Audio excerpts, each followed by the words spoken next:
ಆತ್ಮೀಯ ಸ್ನೇಹಿತರಿಗೆಲ್ಲ ನಮಸ್ಕಾರಗಳು. ಇಂದಿನ ಬದುಕಲು ಕಲಿಯಿರಿ ಪುಸ್ತಕದ ಧ್ವನಿ ಸುರುಳಿಯಲ್ಲಿ ದೈವ ಕೃಪೆಯ ಕಾವಲು ಈ ವಿಷಯದ ಬಗ್ಗೆ ನೋಡೋಣ.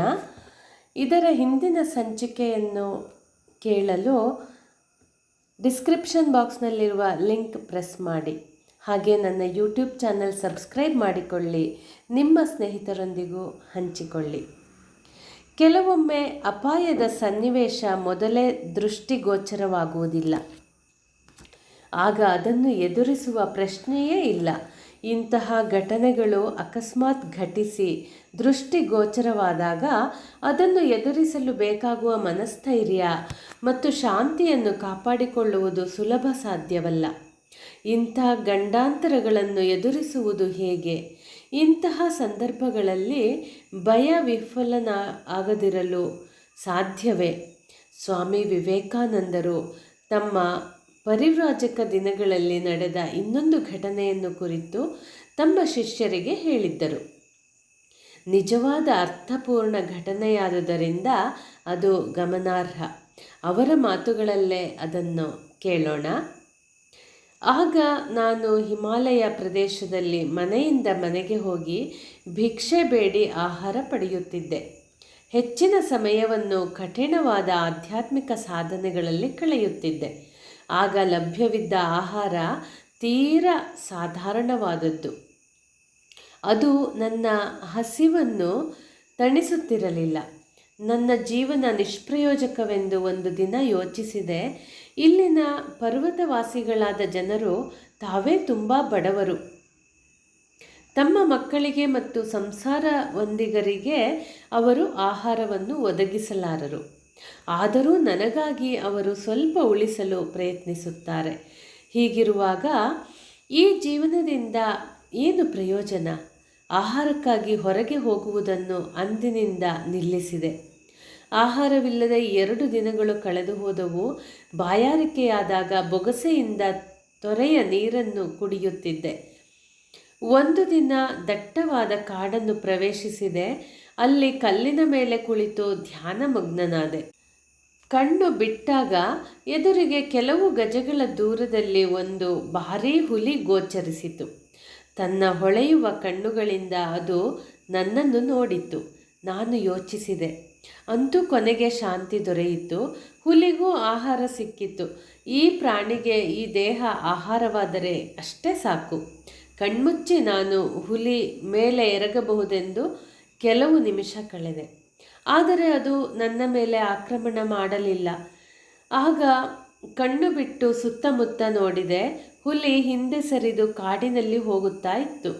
ಆಶ್ಚರ್ಯವಾಯಿತು. ದೇವರು ನನ್ನನ್ನು ರಕ್ಷಿಸುತ್ತಿರುವ ಅರಿವಾಯಿತು. ಮಾಡಬೇಕಾದ ಕೆಲಸಗಳಿವೆ. ಅಲ್ಲಿಯವರೆಗೂ ಜಗತ್ತಿನಿಂದ ಬಿಡುಗಡೆ ಇಲ್ಲ. ಅಪಾಯದ ಮುನ್ಸೂಚನೆ ಇರಲಿಲ್ಲ. ಧ್ಯಾನದಿಂದ ಎದ್ದು ಕಣ್ತೆರೆದಾಗ ಭೀಕರವಾದ ನರಭಕ್ಷಕ ಸಮೀಪದಲ್ಲೇ ನಿಂತು ಸ್ವಾಮೀಜಿಯವರನ್ನು ದಿಟ್ಟಿಸುತ್ತಿದೆ. ಸ್ವಾಮೀಜಿಯವರು ಭಯಪಡಲಿಲ್ಲ. ತಮ್ಮ ಶರೀರವನ್ನು ಹುಲಿಗೆ ಆಹಾರವಾಗಿ ಸಮರ್ಪಿಸಲು ಸಿದ್ಧರಾಗಿ ಧ್ಯಾನಸ್ಥರಾಗಿ ಕುಳಿತಿದ್ದಾರೆ. ದೈವಿ ಸಹಾಯವನ್ನೂ ಅವರು ಯಾಚಿಸಲಿಲ್ಲ. ಆದರೂ ಹುಲಿಯಿಂದ ಯಾವ ಅಪಾಯವೂ ಉಂಟಾಗಲಿಲ್ಲ. ಅದು ಅಲ್ಲಿಂದ ಹೊರಟೇ ಹೋಯಿತು. ಮನುಷ್ಯರ ಬದುಕಿನಲ್ಲಿ ಕೆಲವೊಮ್ಮೆ ಕೆಲವರಿಗೆ ಸಾಮಾನ್ಯ ನಿಯಮಗಳನ್ನು ಮೀರಿದ ಶಕ್ತಿಯೊಂದು ಕೆಲಸ ಮಾಡುವುದು ಸ್ಪಷ್ಟವಾಗಿ ಗೋಚರಿಸುತ್ತದೆ. ದೇವರಲ್ಲಿ, ಅತಿಮಾನುಷ ವ್ಯಾಪಾರಗಳಲ್ಲಿ ನಂಬಿಕೆ ಇರದ ವೈಚಾರಿಕರು ಇಂಥ ಘಟನೆಗಳನ್ನು ಆಕಸ್ಮಿಕ, ಚಾನ್ಸ್, ಕಾಕತಾಳೀಯ, ಕೆಲವೊಮ್ಮೆ ಅಂಥ ಘಟನೆಗಳು ನಡೆಯುತ್ತವೆ, ಅದೇನು ಮಹಾ ಎಂದು ಅಲ್ಲಗಳೆಯುವುದುಂಟು. ಆದರೆ ಅನುಭಾವಿಗಳು ಅವುಗಳಲ್ಲಿ ಅಗೋಚರ ಶಕ್ತಿಯ ಕೈವಾಡದ ಕಾರಣವನ್ನು ನಂಬುವುದಲ್ಲ ಕಾಣುತ್ತಾರೆ. ದೇವರು ನನ್ನನ್ನು ರಕ್ಷಿಸುತ್ತಿರುವ ಅರಿವಾಯಿತು. ಹೀಗೆಂದರು ಸ್ವಾಮೀಜಿ. ಶರಣರನ್ನು ಭಗವಂತ ವಿಶೇಷ ರೀತಿಯಿಂದ ಕಾಪಾಡುತ್ತಾನೆ ಎಂಬುದು ಭಕ್ತರ ಪಾಲಿಗೆ ಸತ್ಯಸ್ಯ ಸತ್ಯ. ಯಾರನ್ನೇ ಆಗಲಿ, ಎಂಥ ಪರಿಸ್ಥಿತಿಯಲ್ಲೇ ಇರಲಿ, ಭಗವಂತ ರಕ್ಷಿಸಬಲ್ಲ. ಭಗವಂತನಿಗೆ ಅಸಾಧ್ಯವಾದುದು ಯಾವುದೂ ಇಲ್ಲ. ರಕ್ಷಿಸಲಿಲ್ಲವೆಂದು ಕೆಲವೊಮ್ಮೆ ಕಂಡರೂ ಅದಕ್ಕೆ ಅರ್ಥ ಉದ್ದೇಶಗಳಿವೆ. ಇದು ಭಗವದ್ಭಕ್ತರ ದೃಷ್ಟಿಕೋನ. ಈ ಅಸಾಮಾನ್ಯ ಘಟನೆಗಳು ಸಂತರಿಗೆ, ಮಹಾಪುರುಷರಿಗೆ ಮೀಸಲಾದ ಅನುಭವಗಳಲ್ಲ. ಎಲ್ಲ ದೇಶಗಳ, ಎಲ್ಲ ಕಾಲಗಳ, ಬೇರೆ ಬೇರೆ ಧರ್ಮದ ಅನುಯಾಯಿಗಳಾದ ಸಾಮಾನ್ಯರ ಬದುಕಿನಲ್ಲೂ ಕಂಡುಬರುವ ಅನುಭವಗಳು. ಮುಂದಿನ ವಿಷಯ ಹಿಮಕರಡಿಯ ಎದುರು. ಭಾರತ ಚೀನಾ ಗಡಿ ಘರ್ಷಣೆಯ ಕಾಲದಲ್ಲಿ ರಕ್ಷಣಾ ಪಡೆಯಲ್ಲಿದ್ದ ತರುಣರೊಬ್ಬರು ತಮ್ಮ ಒಂದು ಅಪೂರ್ವ ಅನುಭವವನ್ನು ತಿಳಿಸಿದರು.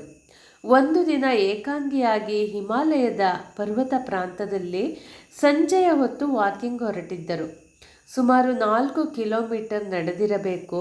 ಎದುರುಗಡೆಯಿಂದ ಒಂದು ಹಿಮಕರಡಿ ಬರುತ್ತಿರುವುದು ಅವರಿಗೆ ಗೋಚರವಾಯಿತು. ಈ ತರುಣ ಮಿತ್ರರ ಜಂಘಾಬಲವೇ ಉಡುಗಿ ಹೋಯಿತು. ಎದುರು ಸಿಕ್ಕಿದ ಮನುಷ್ಯರನ್ನು ಬಡಿದು ಚಚ್ಚಿ ಸಾಯಿಸದೆ ಬಿಡದಂತಹ ಪ್ರಾಣಿ ಅದು ಎಂಬುದು ಅವರಿಗೆ ತಿಳಿದ ವಿಷಯವೇ ಆಗಿತ್ತು.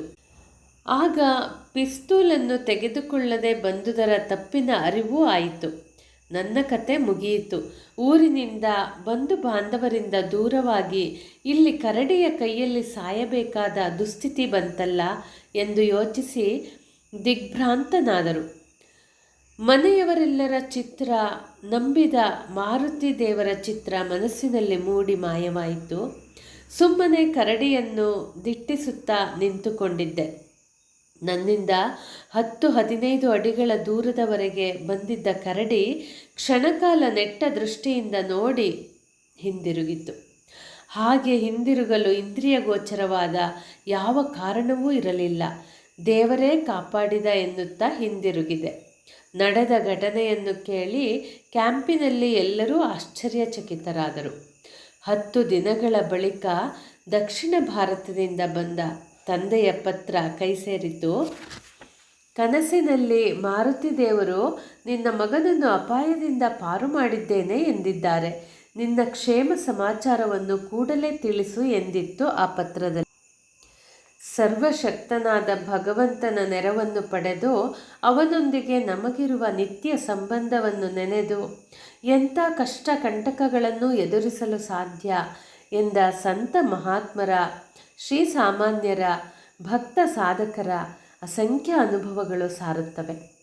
ನಾವೆಲ್ಲರೂ ಭಗವಂತನ ನೆರವನ್ನು ಪಡೆದು ಬದುಕಿನ ಸಮಸ್ಯೆಗಳನ್ನು ಎದುರಿಸಲು ಪ್ರಯತ್ನಿಸುವುದು ಒಳಿತಲ್ಲವೇ?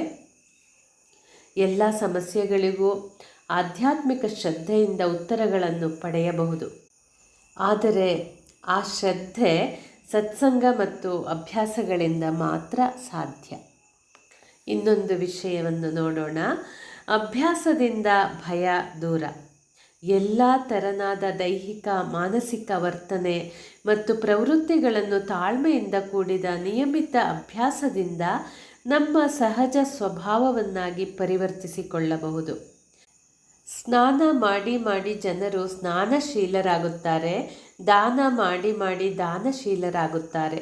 ಕ್ಷಮಿಸಿ ಕ್ಷಮಿಸಿ ಕ್ಷಮಾಶೀಲರಾಗುತ್ತಾರೆ. ಧ್ಯಾನ ಮಾಡಿ ಮಾಡಿ ಧ್ಯಾನಶೀಲರಾಗುತ್ತಾರೆ. ಚಿಂತಿಸಿ ಚಿಂತಿಸಿ ಚಿಂತಾಶೀಲರಾಗುತ್ತಾರೆ. ದಯೆಯನ್ನು ತೋರಿಸಿ ದಯಾಶೀಲರಾಗುತ್ತಾರೆ. ಪಾಪಕೃತ್ಯಗಳನ್ನು ಆಚರಿಸಿ ಪಾಪಶೀಲರಾಗುತ್ತಾರೆ.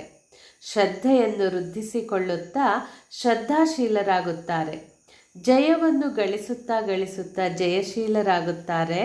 ಭಯಪಡುತ್ತಾ ಭಯಗ್ರಸ್ತ ವ್ಯಕ್ತಿಗಳಾಗುತ್ತಾರೆ. ಯಾವ ನಡತೆಯನ್ನಾದರೂ ಕ್ರಮವರಿತು ನಿಯಮಿತವಾಗಿ ಮಾಡುತ್ತಾ ಬಂದರೆ ಅದೇ ಅಭ್ಯಾಸವಾಗುವುದು. ಅಭ್ಯಾಸವಾದುದನ್ನು ಬಿಡಲಾಗುವುದಿಲ್ಲ. ಬಿಟ್ಟರೆ ಏನನ್ನೂ ಕಳೆದುಕೊಂಡಂತೆ ಆಗುವುದು. ದಿನದ ಕೆಲಸವೆಲ್ಲ ಹಾಳಾಗುವುದು. ಅಭ್ಯಾಸಗಳೇ ಶೀಲ ನಿರ್ಮಾಣದ ಅಡಿಗಲ್ಲುಗಳು. ಬೇರೆ ಬೇರೆ ಯೋಚನೆಗಳು, ಭಾವನೆಗಳು ಪುನರಾವರ್ತಿತವಾದರೆ ಅಥವಾ ಮನಸ್ಸಿನಲ್ಲಿ ತಿರುಗಿ ತಿರುಗಿ ಬರುತ್ತಾ ಇದ್ದರೆ ಅಂಥ ಸ್ವಭಾವ ನಮ್ಮದು ಎಂದಾಗುತ್ತದೆ. ಚಿಂತೆ, ಸಂತೋಷ, ಸಿಟ್ಟು, ಶಾಂತತೆ ಇವು ಹೇಗೆ ಮನಸ್ಸಿನ ಸ್ವಭಾವವೋ ಹಾಗೆ ಭಯವೂ ಕೂಡ ಮನಸ್ಸಿನ ಒಂದು ಸ್ವಭಾವ.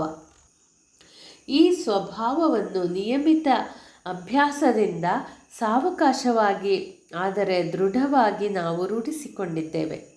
ನಿರ್ಭೀತಿಯ ಭಾವನೆಗಳನ್ನು ನಿಯಮಿತ ರೀತಿಯಲ್ಲಿ ಮೆಲುಕಾಡುತ್ತಾ ನಿಯಮಿತ ರೀತಿಯಲ್ಲಿ ಸಾವಕಾಶವಾಗಿ ಅಭ್ಯಾಸ ಮಾಡಿದರೆ ಭಯಪಡುವ ನಮ್ಮ ಸ್ವಭಾವ ಬದಲಾಗಲೇಬೇಕು.